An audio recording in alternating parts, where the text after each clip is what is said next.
लोग दबाना चाहते हैं आवाज़ मेरी, मैं रास्ता नया ईजाद करता हूँ। अपने शब्दों में अंगार भर मैं क्रांति बेहिसाब लिखता हूँ। नमस्कार दोस्तों, स्वागत है आप सभी का केआर क्लासेस के इस ऑनलाइन प्लेटफॉर्म पर। आज हम बात करेंगे उत्तराखंड के एक महान स्वतंत्रता संग्राम सेनानी के बारे में, एक महान क्रांतिकारी के बारे में, जिनको उत्तराखंड का गढ़वाल का भगत सिंह कहने में कोई अतिशयोक्ति नहीं होगी। कहीं ना कहीं इनके द्वारा जो रियासत है, राजशाही है, उस राजशाही से जो टिहरी की जो जनता है उसको छुटकारा दिलाने में अपना जो योगदान है वो बहुत महत्वपूर्ण है। इनका जन्म 25 मई 1916 को टिहरी गढ़वाल की बमुन पट्टी के जौल गांव में इनका जन्म होता है। इनके पिताजी का नाम हरिराम बडवनी और माता का नाम तारा देवी। इनके घर पर श्रीदत्त का जन्म होता है। श्रीदत्त या श्रीदेव सुमन जब मात्र 3 साल के थे तो उसी टाइम पीरियड पर इनके जो आसपास के जो गांव थे, जोल गांव के आसपास के जो गांव थे, उस गांव के आसपास हैजा की बीमारी फैल गई थी। दोस्तों, उन दिनों जो हैजा की बीमारी थी अपने आप में बहुत बड़ी महामारी थी और कहीं ना कहीं इस महामारी की चपेट में जो सुमन जी के जो पिताजी हैं हरिराम बडोनी जी, इस महामारी की चपेट में आ जाते हैं और जब इस हैजा की बीमारी से वो संक्रमित हो जाते हैं तो इस हैजा की बीमारी के कारण उनका देहांत हो जाता है। मात्र 3 साल के सुमन जी के ऊपर से पिता का साया हट जाता है और इनकी माता जो तारा देवी हैं, इनकी शिक्षा में कोई कमी नहीं छोड़ती हैं। उस टाइम पीरियड पर टिहरी रियासत में कुछ टैक्सेस बहुत ज़्यादा लगे हुए थे। पौंड टोटी टैक्स, भैया बगार टैक्स, उत्तरदायी शासन की मांग और 30 मई 1930 को जो तिलाड़ी कांड की जो घटनाएं होती हैं, जो कहीं ना कहीं जो टिहरी रियासत की जो राजनीति है उसमें एक उथल पुथल लाने का कार्य कर देती हैं। पौंड टोटी टैक्स क्या था? जो टिहरी रियासत में जो सामान आता था और जो बाहर जाता था, उस टैक्सेस पर जो कर लिया जाता था उसको पौंड टोटी टैक्स के नाम से जाना जाता था, जिसको जो राजा के जो कर्मचारी थे उसको मनमाने ढंग से उस टैक्स को जो है लेते थे, जिससे जो पूरी टिहरी रियासत है उसके अंतर्गत जो श्रीदेव सुमन है, उनके श्रीदत्त से श्रीदेव सुमन बनने की जो कहानी है, उस कहानी को आज हम आपसे बताने की कोशिश करेंगे, रूबरू करवाएंगे श्रीदेव सुमन जी से। इनकी जो प्रारंभिक शिक्षा होती है वो चंबा से होती है।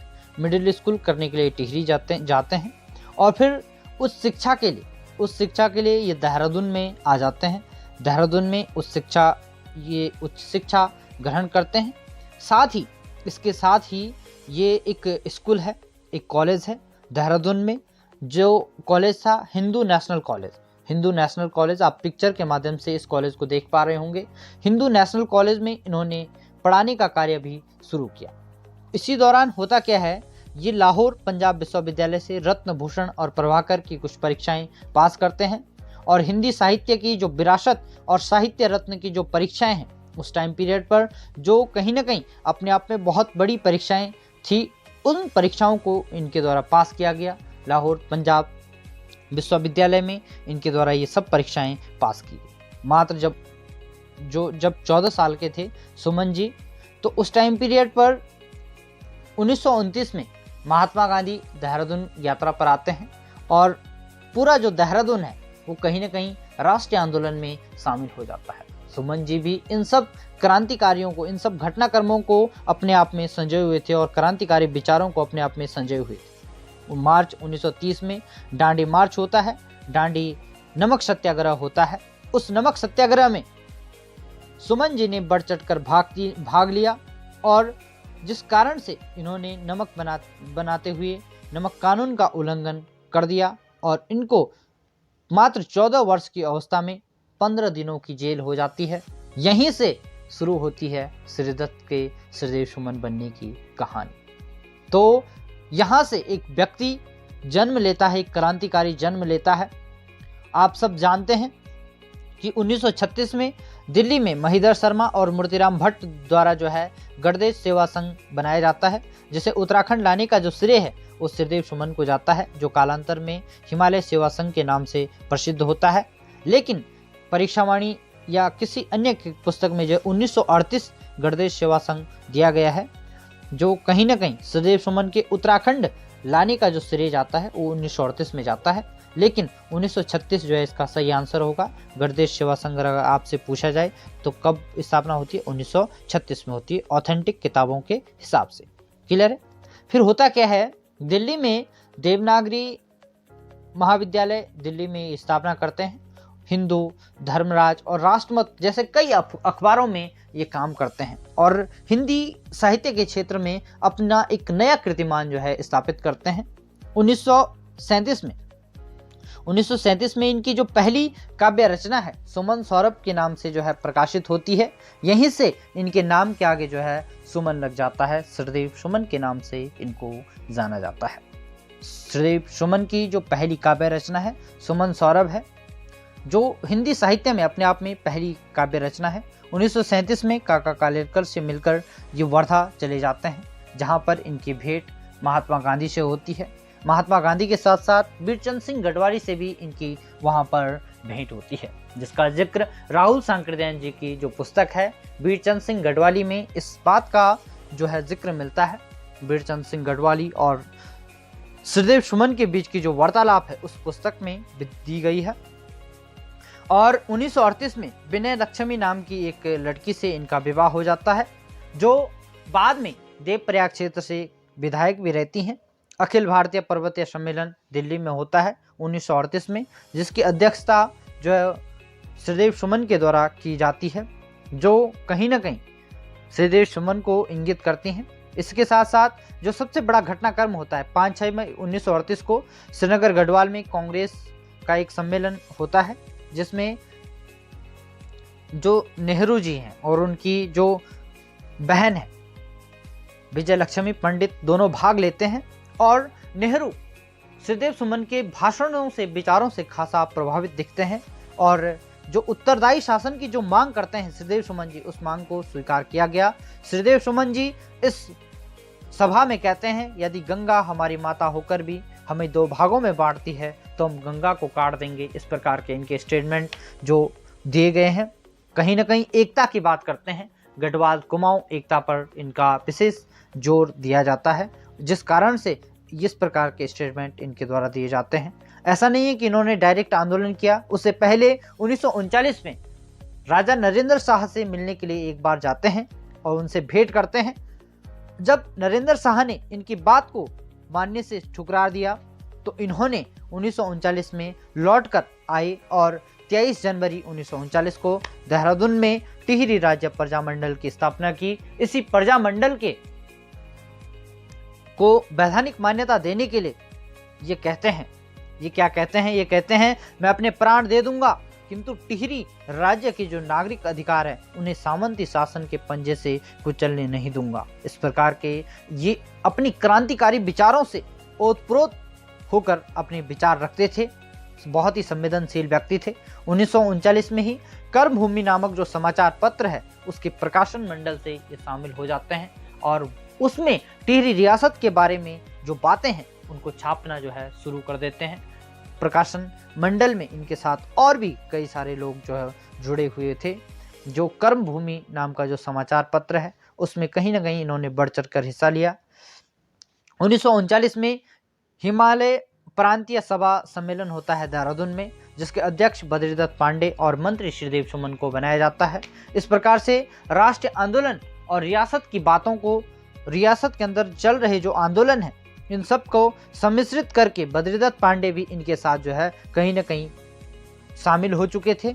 और जो रियासत के अंदर एक एक्ट पारित होता है, रजिस्ट्रेशन ऑफ एक्ट, जिसको सभाबंदी कानून कहते हैं, जिसके तहत रियासत में किसी भी प्रकार की कोई सभा नहीं कर सकते हैं, कि जिसके तहत कोई भी संगठन रियासत के अंतर्गत आप नहीं बना सकते हैं, कोई भी संगठन जो है वैध नहीं माना जाएगा। आप रियासत के अंदर किसी भी प्रकार से कोई ऐसी एक्टिविटी नहीं कर सकते हैं जिससे कहीं ना कहीं रियासत और राजा को जो है दिक्कत हो। तो इस एक्ट का कहीं ना कहीं विरोध किया जाता है सदैव सुमन जी द्वारा। वो कहते हैं कि इस प्रकार के एक्ट जो है कहीं ना कहीं जनता पर जो है एक प्रकार से धब्बा है। और ये कहते हैं सत्य और अहिंसा के सिद्धांतों पर विश्वास होने के कारण मैं किसी के प्रति घृणा और द्वेष का भाव नहीं रखता हूं। इस प्रकार से गांधीवादी विचारों से ये जो है प्रभावित थे, जो टिहरी रियासत के जो राजा थे उस टाइम पीरियड पर। 1940 में होता क्या है, सुमन जी द्वारा दिल्ली में रियासत की जो प्रवासी जनता थी उनके सम्मेलन की अध्यक्षता करते हैं, और जिस कारण से इन्हें जो है टिहरी रियासत में वापस आने पर इन पर प्रतिबंध लगा दिया। एक प्रकार से टिहरी रियासत से इनको निष्कासित कर दिया उस टाइम पीरियड पर। तो होता क्या है, 1941 में प्रजामंडल का एक विशेष अधिवेशन होता है देहरादून में। देहरादून में प्रजामंडल का विशेष अधिवेशन होता है, जिसमें कहीं ना कहीं प्रजामंडल के जो टिहरी रियासत में वैधानिक मान्यता है उस पर जोर दिया जाता है कि टिहरी रियासत में वैधानिक मान्यता दी जाए।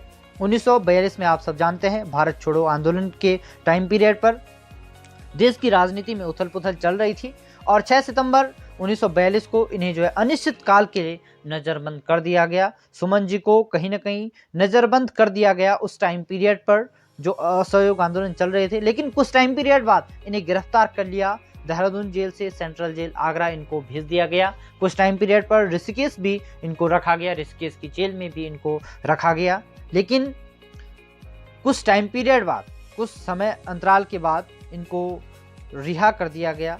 डेट थी आपके जिस दिन इनको रिहा किया गया, वो डेट आपके 19 नवंबर 1943 को सुमन और उनके जो साथी हैं उन साथियों के साथ इनको जो है बाहर कर दिया गया, रिहा कर दिया गया। लेकिन उसी टाइम पीरियड पर टिहरी रियासत में जो है इनकी जो अनुमति थी, टिहरी रियासत के अंतर्गत जो घुसने की जो अनुमति थी वो इन्हें नहीं दी गई। लेकिन 27 दिसंबर 1943 को रियासत की पुलिस इन्हें गिरफ्तार कर लेती है और इन्हें जेल में जो है बंद कर देती है। टिहरी जेल में इनको बंद कर दिया जाता है और इनके साथ कई सारी अमानवीय यातनाएं इनको दी जाती हैं। कांच के, ऐसा माना जाता है कि कांच के रोटियां जो है इनको दी गई, कांच में पीसकर रोटियां दी गई, इस प्रकार की अमानवीय यातनाएं इनको दी गई। लेकिन 21 फरवरी 1944 को मजिस्ट्रेट के द्वारा इन पर राजद्रोह का मुकदमा लगाया गया और इन्हें 2 वर्ष की सजा और 200 रुपये जुर्माना भरने की सजा सुनाई गई थी। लेकिन सुमन जी ने जुर्माना भरने से मना कर दिया और अपना जो सर्वस्व है उसे जो है न्यौछावर कर दिया। और 29 मई 1944 को प्रजामंडल को मान्यता दे, मुझे पत्र व्यवहार करने की जो है स्वतंत्रता दी जाए।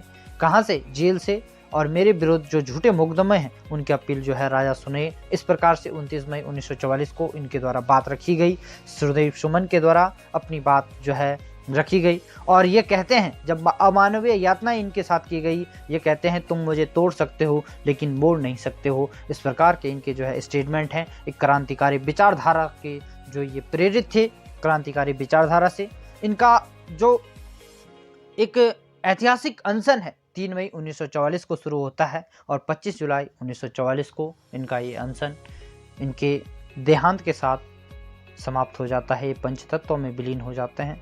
रात्रि के समय लगभग 4 बजे इनको जो है भिलंगना नदी में फेंक दिया जाता है। इनकी हथकड़ियाँ आज भी टिहरी जेल में सुरक्षित हैं। इनके नाम से एक स्मारक बनाया गया है।